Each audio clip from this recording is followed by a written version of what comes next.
It's time for another Versus video. Let's find out which Pokemon is more capable in a solo playthrough of Pokemon Yellow, the spoon-bending cat thing or the floating head with legs. Alakazam is undoubtedly one of the strongest Pokemon in Generation 1, with an enormous 135 base special, which is utilized both offensively and defensively. Its 120 base speed isn't something to scoff at either. Because Generation 1 critical hits are calculated with a Pokemon's base speed, Alakazam ends up having a 23.5% chance to crit. It gets the same attack type bonus on Confusion, Psybeam, and Psychic, and those moves are incredible. If you're like me and you used a Butterfree to defeat Brock when you were a kid, you will also probably have a deep appreciation for Psychic type attacks in this generation. And if all that wasn't enough for you, Psychic is broken as a defensive typing in this generation as well. Dark types don't exist yet, and Psychic is immune to ghost attacks due to a glitch. Additionally, there are only 3 bug moves in the entire game. Don't worry, we won't be seeing 2 of them, and the third is Leech Life. Which Pokemon could possibly be better for a playthrough than this intimidating spoon-wielding powerhouse? Another trait evolution just might do it. Gengar's 130 special is only 5 less than Alakazam. This cool ghost also has 110 base speed, which due to how stat experience works, will cause it to move faster than almost every AI Pokemon in the entire game. The Hypnosis Dream Eater combo opens up some really powerful routes for healing and dealing damage at the same time. Beyond that, Gengar has a much more diverse move pool than Alakazam, and coverage with Thunderbolt, Mega Drain, and Psychic could be very helpful. Outside of that, Gengar is just honestly cool. I remember thinking how intimidating it was to play against when I first faced Agatha as a kid. Hopefully today I'll be able to use it in a way that makes all the trainers in Kanto run in fear. Like they should, because it's a spooky ghost. Let's go over the rules for this Versus challenge. I'll only use my starter Pokemon in battle. I won't use any items in battle. I won't use any glitches or exploits with 2 notable exceptions. First, the badge boost glitch. I'll use it if the opponent triggers it, or if the move that I would have used would have been useful anyways even if the glitch didn't exist. Second, I'll use the Pokédoll to skip Marowak in the Pokemon Tower.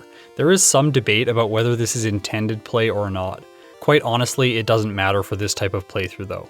I am choosing to use it because I like the fact that it makes the items in the Rocket Hideout something that Pokemon need to go out of their way to obtain. There is a time cost now associated with obtaining them. And the final rule is no double team. Now, how am I going to determine who wins? When doing my playthroughs, I do the Elite Four twice, starting from the same point each time.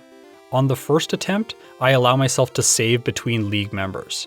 And on the second attempt, I must beat the entire league only saving outside of Lorelei's chamber. This approach shows the difference between maybe faster luck-based strategies and ones that are based on consistency and perhaps slightly slower play. Here's how I'll judge these Pokemon's performance. When saving during the league, 1 point will be awarded for the Pokemon who gets the fastest time, and 1 point for the Pokemon who finishes with the lowest level. When playing through the league, not saving between Elite Four members, I'll also award 1 point for the fastest time and 1 point for the lowest level. Overall, through the entire playthrough and both leagues, I'll keep track of the number of times that I'm forced to reset. 1 point will be scored for the least number of overall resets. Just a quick disclaimer. The footage in this video comes from only my second playthrough of the game with Alakazam and Gengar. So it's obviously not an objective measure of what they're capable of under perfect conditions. Luck, human error, and learning are occurring during these playthroughs. So expect some mistakes and rough patches throughout. But please do let me know in the comments where you think I can improve. I'm always excited to learn more. Going into this video, I'm predicting that Gengar will win. You might say, but Scott, Alakazam is obviously better.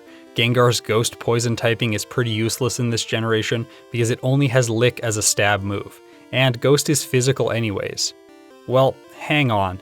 Believe me, there's a reason that I'm predicting that Gengar will win this. Also, I've got a special announcement at the end of this video, so make sure you stick around through everything, no matter what happens. I love creating this content, and if you want to help support me, like, subscribe, ring the chime echo for more, comment below, and share this video with a friend. Have you ever wanted to watch the best race car in the world stall out on the starting line while its opponent flies around the track leaving it in the dust? Well, today we get a chance to witness the Pokemon equivalent. With more special and speed, Alakazam seems like a shoo-in to win this, until you look at its level up learn set in yellow. Oh my, it's just so bad. All it gets access to is Teleport and Kinesis. In red and blue, it starts with Confusion right away, so you might be wondering why I'm choosing to complete this versus in yellow instead. I'll discuss that in a little bit. But for now, the only two moves that I have access to are two status moves. So how do I even level Alakazam up to get Confusion at level 16? The answer is with Struggle. To speed this process up, I lose the fight in the Pokemon Lab with my rival. Using Kinesis here to lower Eevee's accuracy could be a possible way to be victorious, but your Pokemon is healed right after the fight. That means that Alakazam will have its PP restored, so all the time that I spent depleting it in the fight will be mostly wasted. I need to get Alakazam struggling and keep it struggling as long as possible without healing at a Pokemon Center or blacking out. To achieve this, I use Teleport against every wild Pokemon I encounter while completing the delivery of Oak's parcel. This reduces my PP and turns the time-wasting wild encounters into desirable events that I need in order to progress. After that, I grab all of the free potions and then I stock up in the mart. I use all of my mother's precious money that she gave me for my Pokemon journey just to buy this medicine for Alakazam. That's a total of 16 potions that I obtained in the early game before having to earn money to buy more. I chose this location because there are Metapod here that can only use Harden. As they can't damage Alakazam, I can freely spam Kinesis until I run out. Then I have to encounter Pokemon until I can't teleport anymore, and at that point Alakazam starts to use Struggle. When this happens, I can finally start the grind towards level 16. But this isn't as easy as it seems. Because I'm using Struggle, my health is the resource that I'm spending to earn experience. After almost every fight, I need to use a potion to heal. At some point, I'm going to run out of potions and have to black out or heal at the Pokemon Center, and that will restore my PP. But while the potions last, Alakazam can earn a lot of experience. One tactic that I apply here is to run away from every Pidgey that I encounter. They know Sand Attack, and it can force Alakazam to run away from a fight after losing health. Doing this will burn through my potion reserves quickly, and that will dramatically slow down my Brock split. He is, after all, notorious for delaying Pokemon's times significantly, so I need every small advantage that I can get. Despite how frustrating that this looks, it actually wasn't that frustrating to play through. There was a lot of nuance going on here. It's really very engaging trying to figure out exactly the fastest way to get Alakazam to level 16. The steps I've described are my best shot at the early portion of this training. Before I talk about how I completed this training, let's see how Gengar fares with the opening of the game. So here's a question for everyone. Which Pokemon up to Brock can actually deal damage to Gengar directly? Think about it for a while. Gengar's a ghost, so who can actually land a damaging hit? As I started to battle the rival in the lab, I had the realization that there are only two Pokemon. The optional rival's Spearow with Peck and Brock's Onix with Bide. Despite being a normal move, it can actually deal damage to ghosts in Generation 1. This leads to the inevitability that I must defeat the rival in the lab fight. Eevee will never run out of PP because it's Generation 1, and Gengar will be eventually forced to knock it out. I pick up all the optional potions and skip every optional trainer. Typing alone is going to get me past Brock. His first Geodude only knows Tackle, so it's easy to take care of with Nightshade. This move is great here because it deals damage equal to your level. Fixed damage is a great asset against Pokemon who are buff. After that, Onix comes out. Confuse Ray helps me avoid taking damage from Bide, and with that, Gengar has done it with a time of 4 minutes and 32 seconds. That's my fastest Brock split yet. The powerful spoon-wielding psychic Pokemon is now reaching the second stage of its training. I'm getting close to the end of my potion reserves, and I'm not yet near level 16, so I've got to figure out a way to get a few more potions if I can. The only way to do this is to sell the Pokeball from Viridian Forest and defeat the bug catchers here to earn more money. Because I've leveled up and obtained more health, Alakazam can now make it through their teams without needing a potion mid-battle. Remember, using items in battle is against the rules. I backtrack to Viridian to fight the optional rival. This is for both the experience and the money. My first attack lands a critical hit. Spearow uses Peck, which does a bit of damage, and then Alakazam knocks it out. Eevee is next. I deal a good amount of damage and then it hits me. The recoil damage is really starting to add up here. If I lose, half of the money that I've earned from the bug catchers will be gone. Eevee uses Tackle and takes Alakazam down to 3 hit points. I've got one shot, one opportunity. Struggle knocks the Eevee out and Alakazam survives with 1 hit point. What a clutch win. Well done, Alakazam. After all of that, I've earned enough money to buy 1 more potion. Not great, but at least a small extension to the time that I can train. And now, after all of that, I have no more money and no more hit points. The grim moment has arrived. I black out and now my PP has been restored. Since there's no way to access any more potions, I've got to put a new tactic to work in order to level up more. Switching back to Gengar, let's consider his early game move pool. All of these attacks are either physical or fixed damage, but Gengar is a special attacker, so I haven't even started to see its full potential yet. Remember, ghost moves are physical in this generation, despite how that makes very little sense. Because I'm already confined to physical moves, the TM for Mega Punch found in Mount Moon is really a nice upgrade. By the way, the idea of Gengar punching its opponents is really hilarious to me. Look at its tiny arms. Those don't look particularly good for punching.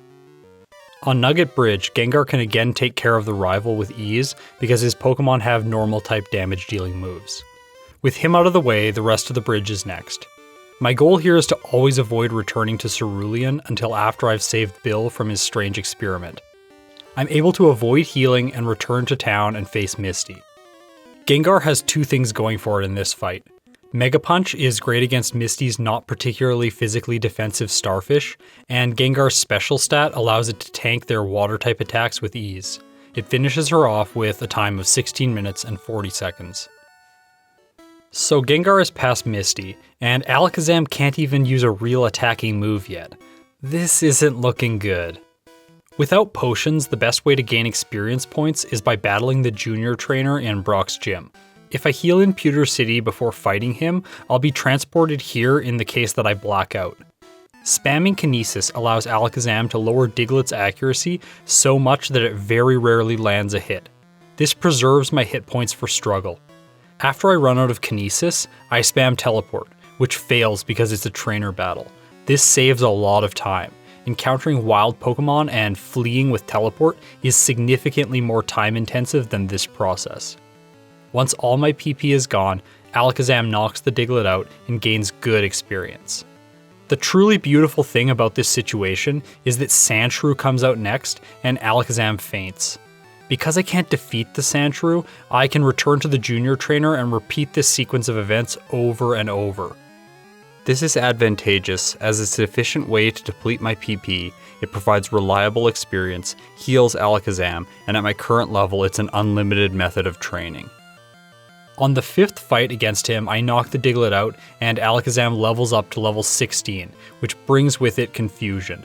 I've obtained my first damage dealing move 23 minutes and 17 seconds into the run. Now it's time to let this race car do what it does best. Alakazam unleashes Stab Confusion against the sand attacking devil, and with a single hit it faints. I proceed to Brock without healing or saving.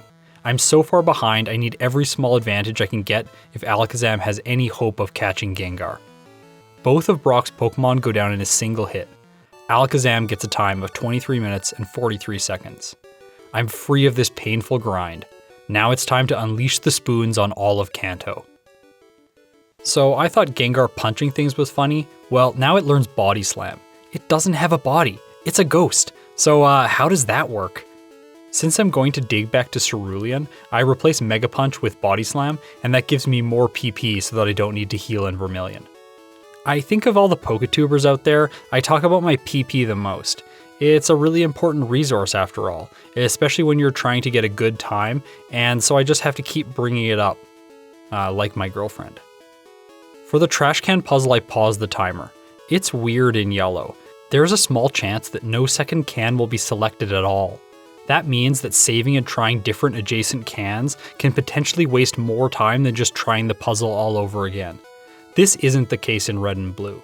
In those games, once you find the first can, save the game and then reset, selecting a different second can each time. Surge opens with Raichu. I use Confuse Ray and it hits itself in confusion. Gengar uses its non-existent body to slam the electric mouse and it paralyzes it. The speed drop is counteracted with Surge's X speed that allows Raichu to attack first the next turn. But it uses a normal move and Gengar then finishes it off. Gengar gets a time of 21 minutes and 16 seconds. That's actually a lower time than Alakazam got at Brock. This segment of the game gives Gengar access to its first special move in Thunderbolt.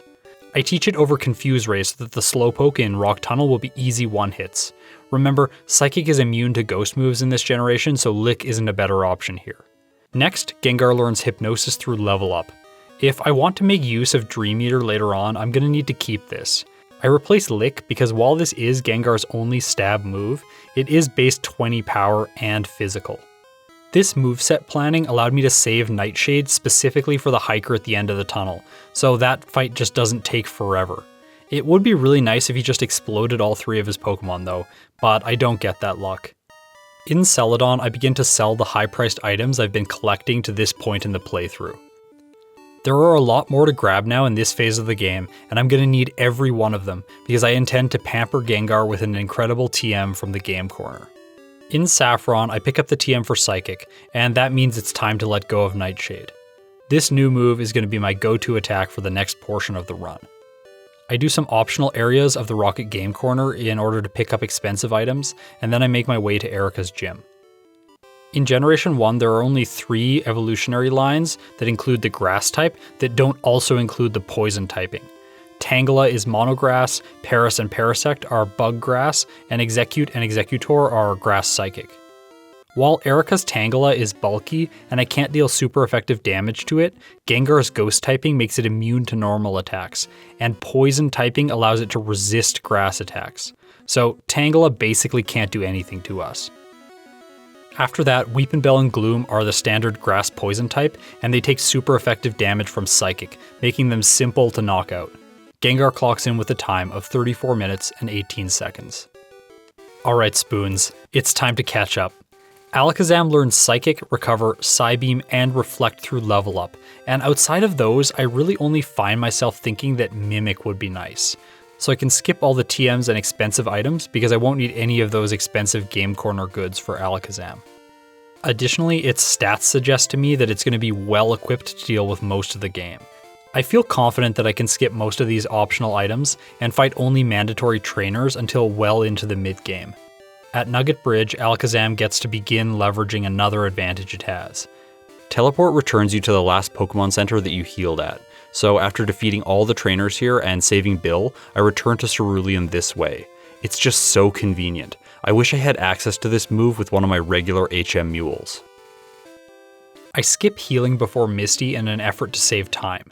Staryu is first. Alakazam's Confusion takes it out in a single hit. Well, that was good. Starmie is next, and its Psychic type makes it resist Confusion. Still, I'm doing decent damage to it and tanking its water moves like they're nothing. I defeat her and clock in with a time of 32 minutes and 19 seconds. That's a comparable time to Gengar's Erica split. On the SSN, Alakazam isn't particularly interested in many of the items. I grab Rest and Body Slam just in case. They might end up being used. Rest can heal status conditions that Recover can't, and Body Slam could help against Sabrina or other Psychic-type special tanks. Surge could be unpredictable because the Mega moves are physical. First turn, Alakazam uses Psybeam and takes the Raichu to half health, and then it responds with Thunderbolt, which Alakazam easily shrugs off. I'm outspeeding and Psybeam knocks Raichu out with a critical hit. Alakazam gets a time of 35 minutes and 53 seconds. Teleport is obviously a more convenient way to get back to Cerulean than Dig, so I use it right outside of Surge's gym. This is especially the case in Yellow because you need to use Diglett's Cave to dig back, rather than just being able to use the Pokemon Fan Club to dig back like in Red and Blue. Rock Tunnel is slightly annoying because of the 2 mandatory trainers with Slowpoke. These Psychic types are slow for Alakazam to whittle down. Body Slam isn't going to do as much damage because Alakazam has low attack and Slowpoke have higher base defense than special. Psybeam is the best option here. In Celadon, I do my regular errands and then head over to Saffron to pick up the TM for Psychic. I choose not to teach this to Alakazam right away because I thought that it would be good to use it later if I needed to unlearn Psychic for some reason. Honestly, why would Alakazam ever need a different move than Psychic? I should have just taught it Psychic immediately. I'm still so paranoid when using TMs at the wrong time. My Zubat run is never gonna leave my mind. There's just too much trauma. After that, I enter the Rocket Hideout to grab the PP up here. I'll need it once Alakazam actually learns Psychic. In Erica's gym, I take my time and knock out some of the trainer's Pokemon for extra experience. It is possible to get through the game without doing this, but I want a good league time and the minimum possible resets, so working for some extra levels in areas where I have super effective moves just makes sense. Erica is the last portion of this training, and with Alakazam she really doesn't feel like a gym leader. Alakazam gets a time of 44 minutes and 13 seconds. Alakazam is gaining on Gengar. This reminds me of a horror movie where the protagonist is injured and just trying to escape the monster, but it's just faster and slowly gaining ground. There's no hope of escape. But in this case, the ghost is the one running away because in this section of the game, Gengar really has to take its time. It does feel sort of injured. Koga, Sabrina, and Giovanni could cause multiple resets as they have super effective moves. I need a solution to avoid Koga's status conditions, tank super effective Psychics, and survive the constant barrage of Earthquakes that Giovanni is going to throw at me. The solution is Substitute, which costs 7,700 coins in the game corner. This is the equivalent of 154,000 Pokédollars, and there is a direct time cost to obtaining this item. First, I need to go out of my way to grab items that sell for high amounts of money. Then I need to spend time walking to the Pokemart and selling the items. This process has to repeat several times in order for me to build up the cash reserve that I need. All of this talk about money, and I didn't even mention my Patreon. Look at me avoiding YouTube tropes. I'm so proud of myself. Because I won't have the money that I need to purchase Substitute until after completing Blaine, I'm going to have to figure out Koga without it. To do this, I'm going to invest time in training during Sylph to increase my level. The rival in Sylph starts with Sandslash, but it doesn't know any damage dealing moves. Gengar outspeeds and uses Psychic, which knocks Sandslash out due to a critical hit. Cloyster is next, and Thunderbolt makes quick work of it. Magneton can paralyze me, so I use Hypnosis to avoid it, but I miss and Gengar becomes paralyzed anyways. Now it outspeeds and does chip damage to me with Thundershock, but Psychic knocks it out due to a critical hit. Kadabra is scary. It uses Confusion and takes Gengar down to 69 hit points. Nice. Gengar slams with its non-existent body and Kadabra faints. Flareon is last. First turn it uses Ember and Gengar is fully paralyzed. Then it attempts Fire Spin but misses, and Psychic does just over 1/3 damage to it. Then Fire Spin does manage to trap Gengar, and it lasts for a total of 3 turns. Once I'm free, Psychic hits Flareon and it survives with red health. Then it misses its next Fire Spin and Gengar emerges victorious. Giovanni is next, and this is the last time he's going to be easy for Gengar. In the final battle against him, 4 of his 5 Pokemon know Earthquake. Gengar's physical defense doesn't inspire confidence either, so I'm not looking forward to that. In the Safari Zone, I pick up a bunch of expensive items as well. There are 2 TMs and 1 protein here, and those all have good sell values, and they're also not too far out of the way. I'm always attempting to grab the items with the highest dollar amount that are the least off the beaten path that I have to take during these playthroughs. Koga is next. Venonat leads, and a level 47 Gengar's Psychic one-shots it. The second Venonat comes out, and Psychic again knocks it out. Please let the third one also faint in a single hit. It does, and his ace Venomoth is all that remains. Psychic takes it down to orange health, and it triggers a special drop. Because of that, Gengar tanks the retaliatory Psychic very well, and the Venomoth faints on the next turn. Gengar gets a time of 53 minutes and 24 seconds. Pokemon Mansion is the last location where I need to pick up valuable items. There are 3 vitamins in here as well as the TMs for Blizzard and Solar Beam, which I can't use, so they'll be useful to sell. I'm trying to be really efficient, and I don't want to fly to Celadon to buy Substitute and then fly back to defeat Blaine, so I decide to take him on now. Ninetales is an easy 2-hit with Psychic. Rapidash follows suit and goes down over 2 turns. His Ace Arcanine is last. I outspeed it and deal around 1/4 damage. Then it lands Fire Blast, which burns Gengar. My second Psychic takes it down to orange health, which might be a range if I'm lucky. Flamethrower takes Gengar all the way down to 4 hit points due to a critical hit. I've got 1 shot, 1 opportunity, but Gengar has a mum spaghetti moment and fails to knock the Arcanine out. That's my first reset in this entire run. On the second fight, things go much better against Arcanine due to a little luck. It misses Fire Blast and doesn't get a critical hit Flamethrower. I also get a special drop with my second Psychic, and that allows Gengar to knock the Arcanine out in 3 hits instead of 4. Now it's time for the moment that I've been working towards. I'm a very rich Pokemon trainer now, so I get the privilege of sitting in the game corner and spamming A for a really long time. In later games, you can buy coins in batches of 500, but here in Generation 1, we didn't have that technology yet, so I can only buy 50 at a time. So seriously, guess how long this process takes.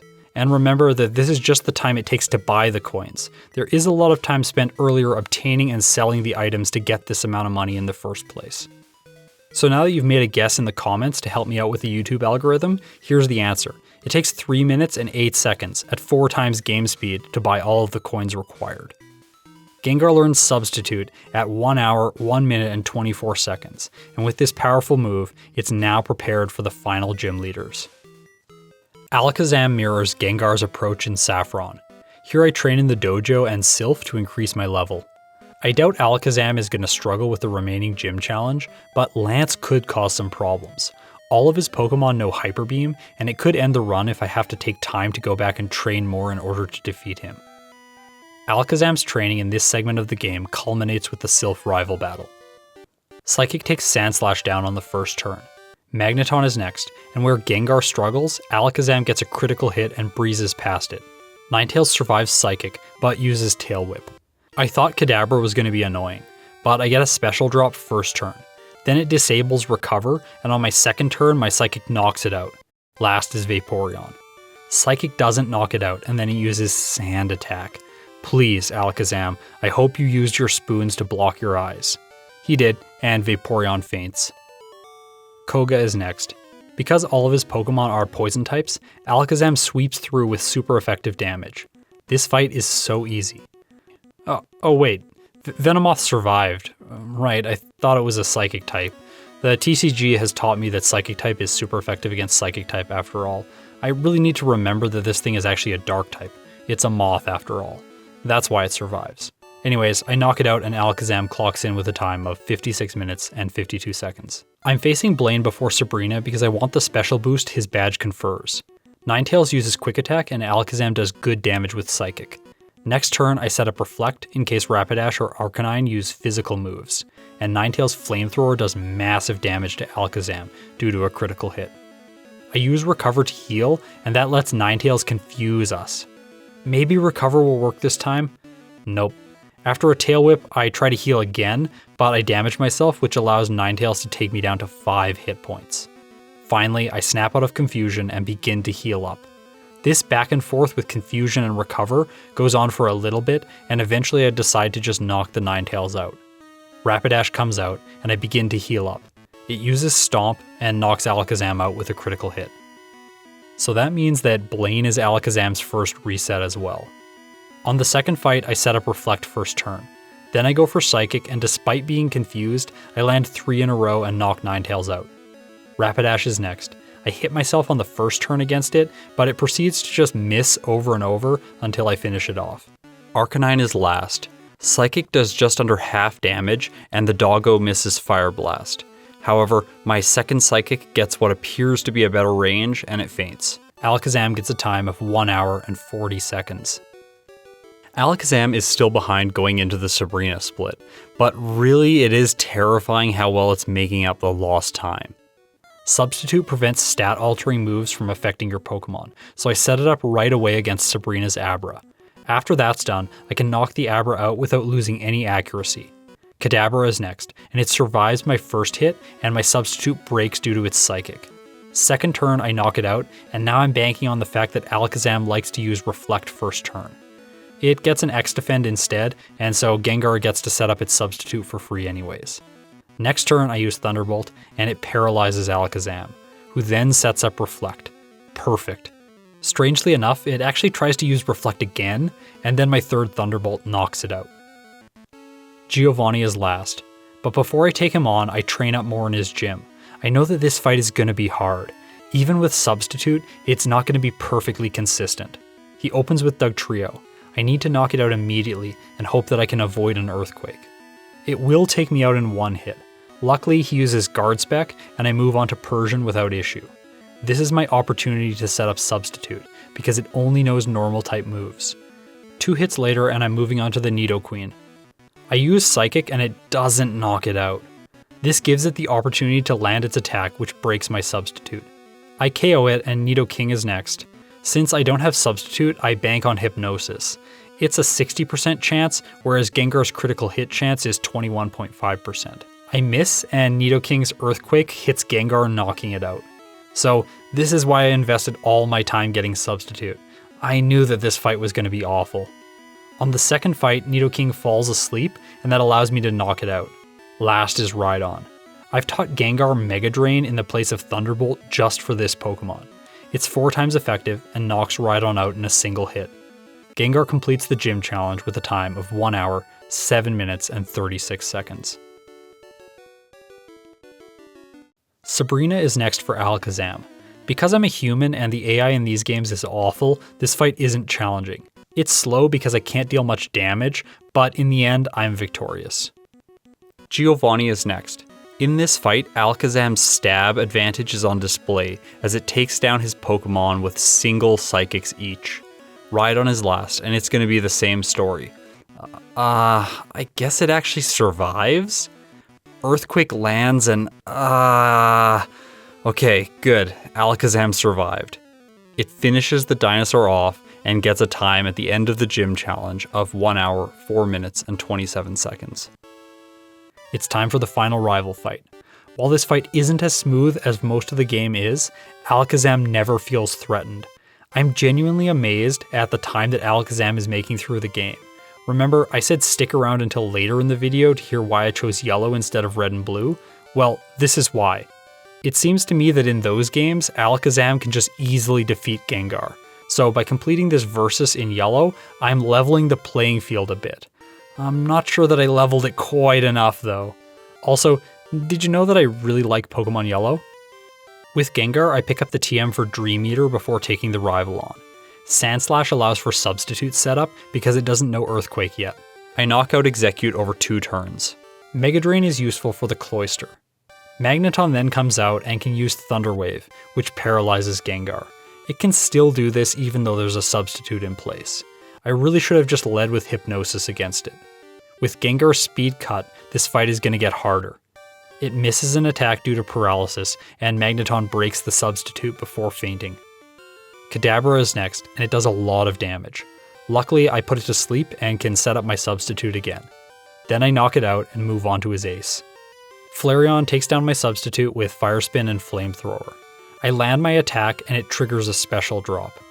Flareon's following Flamethrower is so scary, but because Gengar has great special, it survives. Because of the previous special drop that I landed, my Psychic now takes it down. Here are the pre-league times for both of these Pokemon. Alakazam is leading, but not by a margin where I'm convinced that this is over. Gengar's ability to use Substitute in combination with Hypnosis is going to give it a distinct advantage in terms of consistency. Having 2 turns to re-establish a sleep status really makes up for the fact that Hypnosis only has a 60% accuracy. So the first playthrough of the league is going to be where I save between league members with each one of these Pokemon. Gengar is up first. Lorelei's Dugong likes to sleep, so I help it out with Hypnosis. After that, I set up Substitute, and then I start to attack. Dugong is simple. Cloyster uses Ice Beam, but it actually doesn't break Gengar's Substitute. Next is Slowbro. I miss my first Hypnosis, and then it starts to set up Amnesia. Luckily, I put it to sleep and can use Mega Drain to knock it out. Jinx is next. Hypnosis fails again, and Ice Punch breaks my substitute. I try again and fail again. Then Ice Punch freezes Gengar. I really just honestly need to be able to put the Jinx to sleep and then avoid being frozen. This occurs on the second fight, and I move on to Lapras for the first time. Because it knows Confuse Ray, which is a ghost move, it's going to just spam that against Gengar. I forgot this, and I only realized it after I put Lapras to sleep. So in this case, Jinx is actually the final boss for this fight. Agatha is next. Substitute allows Gengar to avoid her confusion statuses, and with Psychic I can sweep through all of her Pokemon. The final Gengar concerned me a little bit because Hypnosis can still affect me, even with the substitute in place, but I outspeed and knock it out with a critical hit. Lance is next. I fail Hypnosis first turn, and Gyarados brings me down to orange health. Please, I need this to work. It does. You'll notice that my moveset is now different, by the way. Dream Eater gives Gengar recovery, and Mimic is going to make Aerodactyl and Dragonite easy. In theory. The tricky thing here is getting there. Unfortunately, in this case, I actually forget to Mimic Dragonair's Ice Beam because, I don't have an excuse. I'm able to outspeed the Aerodactyl anyways though, and eat its dreams. Dragonite is the same story. This fight would have been easier with Ice Beam, but Gengar makes it through it without it anyways. Alakazam against Lorelei is weird. I don't really need to set up anything here, so the strategy is just spam Psychic and then use Recover if the fight gets bad.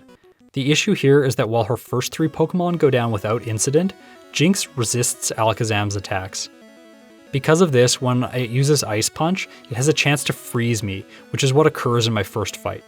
Well, that's the same as with Gengar, how convenient. In the second fight, I get back to Jinx without issues. This time, it puts me to sleep with Lovely Kiss. I do wake up, but I need to use Recover. The longer this fight takes, the more likely it is that Alakazam is going to end up as an Ice Cube spoon wielder. I manage to knock out the Jinx, and then I'm moving on to Lapras. Psychic does good damage, and it uses Body Slam, which paralyzes Alakazam. Next turn, it goes for Blizzard, and Alakazam takes Lapras down with a critical hit Psychic. Agatha is the next league member.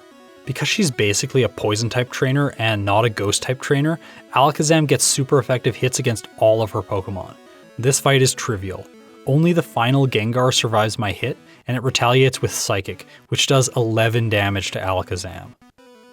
But Lance is next, and this is the trainer that I'm the most afraid of. He opens with Gyarados. Psychic lands and gets a special drop, and then Hydro Pump misses, so I'm moving on to Dragonair without taking any damage. I set up Reflect against it to try to prevent damage from Hyper Beam, and this gives it the opportunity to use Thunder Wave. Alakazam's effectiveness really plummets when its speed is cut. Still, I'm able to knock out the first Dragonair and move on to the next one. Here, I use Mimic and steal Ice Beam. Things get bad now. I get brought down to orange health before knocking it out. Aerodactyl is next. A critical hit from it will be the end. It uses Fly, but Alakazam survives and then knocks it out. That means Dragonite is last. It outspeeds with Fire Blast, and knocks Alakazam out. The second fight opens completely differently. First turn, Gyarados hits Alakazam with Hyper Beam, taking it down to 37 hit points. I do manage to get past it, and then the Dragonairs are next. I go for the same strategy here. It's risky, but I survive the Thunderbolt and eventually knock them both out, arriving at Aerodactyl without paralysis. Alakazam's incredible speed is all it needs now. I sweep his final 2 Pokemon and complete the Elite Four at a time of 1 hour, 14 minutes, and 57 seconds. Gengar is going to need some luck against the champion. Sandslash's Earthquake will be devastating, so I need Hypnosis to put it to sleep first turn. After that, I can set up Substitute and make this fight significantly more consistent. Dream Eater lets Gengar recover the health that it spends to set up Substitute, so these 3 moves really synergize together to create terrifying results. When Alakazam comes out, I realize that I forgot to Mimic Slash. I guess Gengar is just a little bit forgetful today. Because of that, I decide to steal Psychic instead. This could cause some PP problems. Knocking Alakazam and Exeggutor out with Psychic moves isn't going to be fun. This is slow going, but I managed to make it past both of them. Magneton can paralyze me as it did before, so I put it to sleep first to avoid having my speed cut. After that, I knock it out. Cloyster breaks Gengar's Substitute before it faints, which is really annoying, and then Flareon is last. I put it to sleep, but it wakes up. Then I miss my second turn, and it sets up Reflect. My third Hypnosis gets the job done, and I'm able to set up Substitute again. Flareon continues to wake up, but luckily I'm able to put it to sleep over and over, and eventually take it down. Gengar finishes the game with a time of 1 hour, 21 minutes, and 56 seconds. It's time for Alakazam to take on the champion. Its Mimic is going to be useful here again. In this case, I set up Reflect against Sandslash, and then I Steel Slash. This is going to help me get past Alakazam and Exeggutor without having PP issues.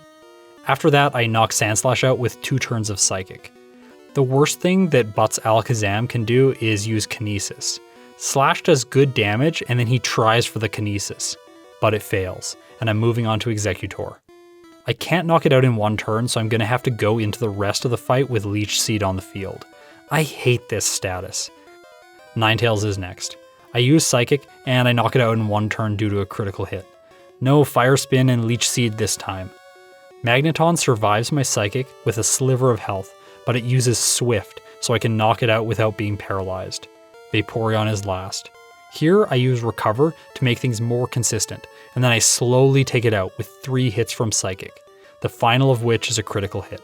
So Alakazam did it, with a time of 1 hour, 16 minutes, and 39 seconds. Now it's time for some League playthroughs without saving between League members. I've figured out a few little changes here that will improve each Pokemon's reliability. With Gengar, Lorelei is largely the same. This time I focus on using Hypnosis a bit more than previously. Cloyster falls asleep, and this prevents the single Ice Beam it landed in the previous fight. The implications of this are felt during Gengar's fight with Jinx. This time Ice Punch doesn't break my Substitute, and this extra turn gives Hypnosis more time to work its magic. This dramatically improves the reliability of the fight. It is far less likely that Jinx will freeze me now. Against Lapras, again I forget that it's going to just spam Confuse Ray. Oh well. I am moving on to Agatha, and nothing has changed regarding this fight. Substitute first turn and then sweep with Psychic. Against Lance, I miss Hypnosis, and Gyarados lands a massive Hydro Pump first turn due to a critical hit. Gengar puts it to sleep next turn, and from here I can set up and then drain its health with Dream Eater. It wakes up after 1 hit, but I put it back to sleep and finish it off. Dragonair is next, and Gengar misses Hypnosis twice in a row here, allowing Thunder Wave to land. Luckily, Thunderbolt isn't doing much damage, so it isn't going to break my Substitute, and I'm able to proceed to the next Dragonair. Paralysis does make this fight more annoying though. I finally get my Substitute set up again, and then I steal Ice Beam. After that, it's my time to attempt a sweep. Aerodactyl breaks Gengar's Substitute, but my Ice Beam lands, and I'm moving on to Dragonite. I don't outspeed, but Gengar tanks Blizzard like a champ. Ice Beam connects, and I finish the Elite Four. The champion is last, and this time I do remember to mimic Slash instead of Psychic. That allows Gengar to make it through faster and more reliably. I actually completed the league on my first attempt without saves between league members. Gengar is incredibly reliable with this moveset. It gets a time of 1 hour, 19 minutes, and 48 seconds. I have also figured out a way to make Alakazam more consistent though.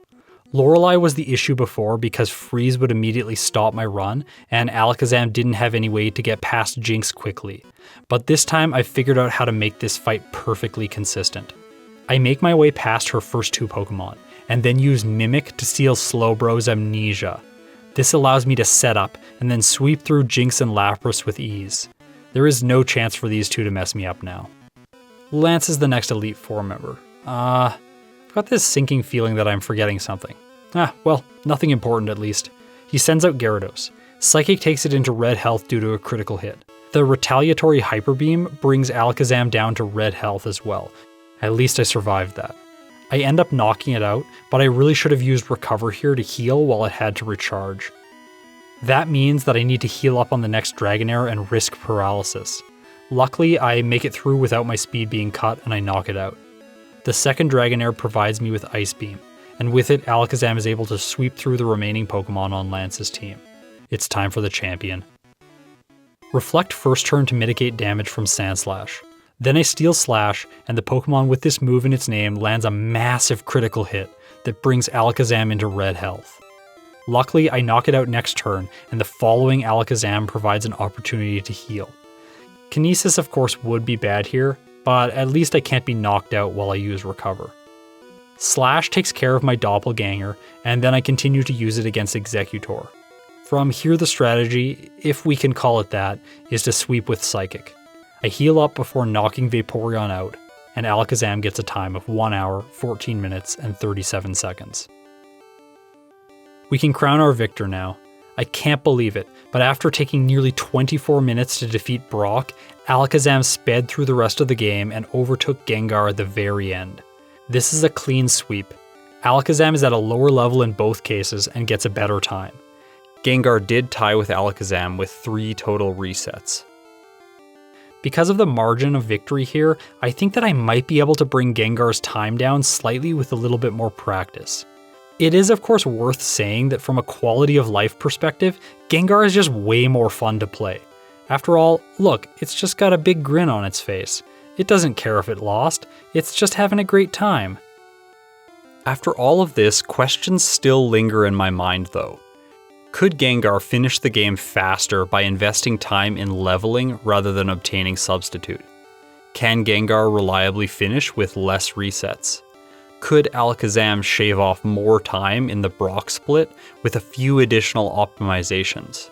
Obviously, more practice would improve the results, but would they both improve at the same rate, or would one improve more than the other? I suspect that I could improve Gengar's time more than Alakazam's. However, Alakazam would likely improve slightly, so Gengar would need an outsized improvement to have a shot at winning. I'm sure you've also got your own questions, and you've probably got many suggestions for how I could optimize both of these playthroughs. Please share them with me in the comments, because there is going to be a rematch for these two at some point in the near future. Thanks for watching. Like, subscribe, ring the chime echo, comment, and share this video with a friend. If you want to go above and beyond, consider joining my Patreon. No matter the amount you pledge, you'll be included in this credit sequence. Also, I've got a Discord now if you're part of my Patreon, so you can join that community and come talk Pokemon with us over there. Additionally, I made a Twitter, so follow me at Psychic Flying. And now I think I said I had a special announcement at the beginning, so here it is. I'm going to be live streaming some solo playthroughs on Twitch, so follow me over there. The link's in the description. If you've made it this far, you're incredible. I'll see you in my next video.